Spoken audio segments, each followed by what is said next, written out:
रोजीच्या शिवाजी पार्कवरील आंदोलकांवर गुन्हा दाखल केल्याचं प्रकरण. विद्यार्थ्यांची राज्य सरकार मुंबई पोलिसांना कायदेशीर नोटीस, FIR ची प्रत न दिल्याचा गंभीर आरोप.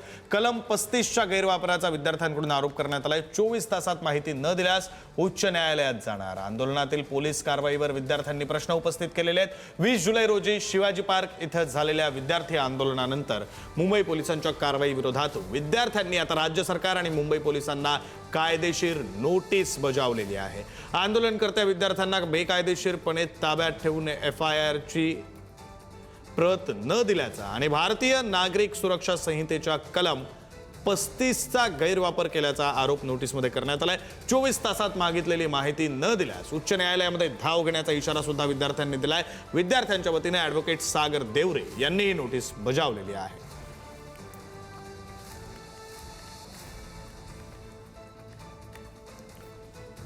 विद्यार्थ्यांकडून आता राज्य सरकार आणि पोलिसांना ही नोटीस बजावण्यात आलेली आहे. 20 जुलै रोजी शिवाजी पार्कात जे आंदोलन झालं होतं त्या आंदोलकांवर गुन्हा दाखल केल्याचं प्रकरण आहे. विद्यार्थ्यांनी राज्य सरकार आणि मुंबई पोलिसांना कायदेशीर नोटीस बजावली आहे. FIR ची प्रत दिली नसल्याचा गंभीर आरोप करण्यात आलाय. कलम 35च्या गैरवापराचा विद्यार्थ्यांनी आरोप केलेला आहे. 24 तासात माहिती न दिल्यास उच्च न्यायालयामध्ये जाणार असं सुद्धा या नोटीसमध्ये म्हटलेलं आहे. आंदोलनातील पोलीस कारवाईवर विद्यार्थ्यांनी प्रश्न उपस्थित केलेले आहेत.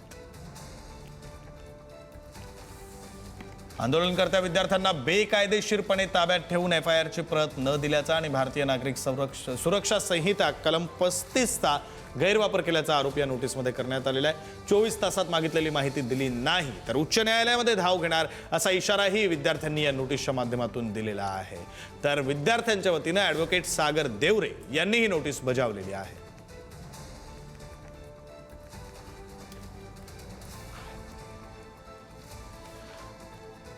ज्यांनी ही नोटीस विद्यार्थ्यांच्या वतीने बजावलेली आहे ते ॲडव्होकेट सागर देवरे आपल्यासोबत स्वतः जोडले गेलेले आहेत. आपण त्यांच्याशी या संदर्भात बोलूया.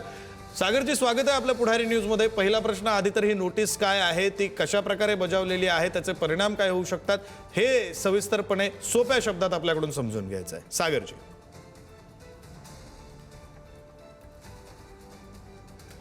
सागरजी, आपण म्यूट आहात, आपल्याला अनम्यूट करावं लागेल आणि मग पुन्हा बोला. की दिल्ली येथे जंतर मंतर इकडे जे आंदोलन झालं आणि जो मोर्चा निघाला त्याच्यावरती प्रशासनाने आणि पोलिसांनी जो काय अमानुषपणे मारहाण केली विद्यार्थ्यांना, त्याचा निषेध करण्यासाठी आणि जंतर मंतरवरच्या विद्यार्थ्यांना पाठिंबा दर्शवण्यासाठी देशभरामध्ये विविध ठिकाणी आंदोलन सुरू आहे. आणि मुंबईत सुद्धा दादर चैत्यभूमीवरती काही विद्यार्थ्यांनी उत्स्फूर्तपणे आंदोलन केलं होतं आणि या विद्यार्थ्यांना मुंबई पोलिसांनी ताब्यात घेतलं. या विद्यार्थ्यांमध्ये अनेक विद्यार्थी हे 18 वर्षाच्या खालचे होते. त्यांना सुद्धा डिटेन करण्यात आलं आणि रात्री 10-10 वाजेपर्यंत पोलीस स्टेशनमध्ये बसवण्यात आलं. अनेक विद्यार्थिनी ज्या महिला आहेत त्यांना सुद्धा 10-10 वाजेपर्यंत पोलीस स्टेशनमध्ये बसवण्यात आलं. आणि यांना सगळ्यांना जेव्हा आम्हाला जेव्हा कळलं आणि आदित्य साहेब ठाकरे यांनी आम्हाला जेव्हा पोलीस स्टेशनमध्ये पाठवलं तेव्हा यांना सगळ्यांना सोडण्यात आलं. परंतु त्यानंतर त्यांना रात्री 2 आणि 3 वाजता व्हॉट्सअपवरती नोटिसेस पाठवण्यात आल्या. तुम्ही विचार करा, जेव्हा रात्री 2 आणि 3 वाजता विद्यार्थ्यांना या नोटिसेस आल्या असतील तेव्हा त्या कुठल्या मानसिक दबावामध्ये ते विद्यार्थी गेले असतील. एखाद्या विद्यार्थ्याने जर काही जीवाचं बरं वाईट केलं असेल त्याला जबाबदार कोण असतं? अनेक कायद्यांचा, अनेक ज्या प्रोसिजर आहेत, सुप्रीम कोर्टाच्या जे गाईडलाईन्स आहेत त्याचं उल्लंघन झालं आहे.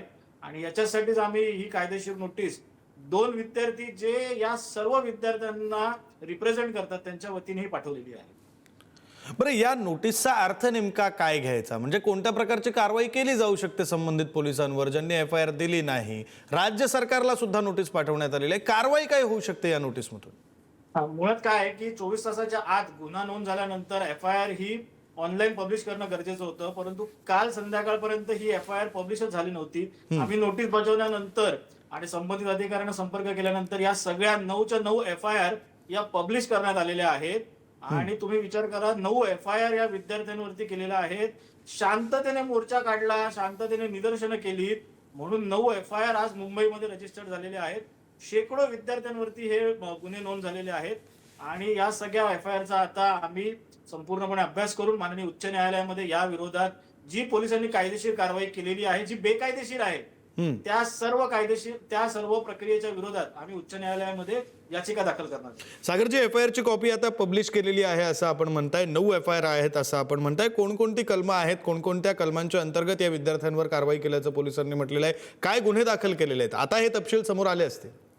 हो, आता हे तपशील समोर आलेले आहेत. त्यांनी BNS 189च्या अंतर्गत आणि पोलीस ऍक्ट 137च्या अंतर्गत हे गुन्हे दाखल केलेले आहेत की जमावबंदी मुंबईमध्ये लागू होती आणि अनलॉफुल असेंब्लीचे हे गुन्हे आहेत. विद्यार्थ्यांना आज आपल्या भारतीय संविधानाने आपल्या सर्वांना अधिकार दिलेले आहेत आणि शांततेने मोर्चे काढणं, शांततेने निदर्शनं करणं हा आपला मूलभूत अधिकार आहेत आणि विद्यार्थी हाच तर अधिकार आपला बजावत होते. त्याच्यामुळे त्यांच्यावरती जी काय कारवाई केलेली आहे हा 100% आम्ही याला माननीय उच्च न्यायालयामध्ये चॅलेंज करणार आहोत. आणखी एक प्रश्न, आता आज पुन्हा एकदा तिथंच छत्रपती शिवाजी महाराज पार्कच्या परिसरामध्ये आंदोलनाची हाक देण्यात आलेली आहे, तिरंगा रॅली काढली जाणार आहे. त्याही आंदोलनावर अशा प्रकारची कारवाई पोलिसांकडून होऊ शकते? जी कलमं तुम्ही आता सांगितली त्या दिवशी लावण्यात आली त्याच कलमांतर्गत आताही कारवाई होऊ शकते? हो, पोलीस तर काय आता शेवटी त्यांना वरनं जो दबाव आहे त्याच्यामुळे ते तर कायदेशीर कारवाई करतीलच. त्याच्यामुळे आम्ही थांबलेलो आहोत की आज आणि रविवारी 2 अजून मोर्चे आहेत. हे सगळे मोर्चे एकदा झाले की या सगळ्या विद्यार्थ्यांच्या वतीने आम्ही माननीय उच्च न्यायालयामध्ये धाव घेणार आहोत. बरं, धन्यवाद सागर देवरेजी, आपण सविस्तर बातचीत पुढारी न्यूजशी केली यासाठी. विद्यार्थ्यांची राज्य सरकार मुंबई पोलिसांना नोटीस विद्यार्थ्यांकडून पाठवण्यात आलेली आहे. सागर देवरे, ॲडव्होकेट सागर देवरे यांनी ही नोटीस विद्यार्थ्यांच्या वतीनं पाठवलेली आहे. ही नोटीस पाठवल्यानंतर मग FIR पब्लिश करण्यात आला आणि 9 FIR असल्याची माहिती आताच ॲडव्होकेट सागर देवरे यांनी दिलेली आहे. तर आजच्या मोर्चावर सुद्धा कारवाई होण्याचं सावट असल्याचं सुद्धा ॲडव्होकेट सागर देवरे यांनी म्हटलेलं आहे.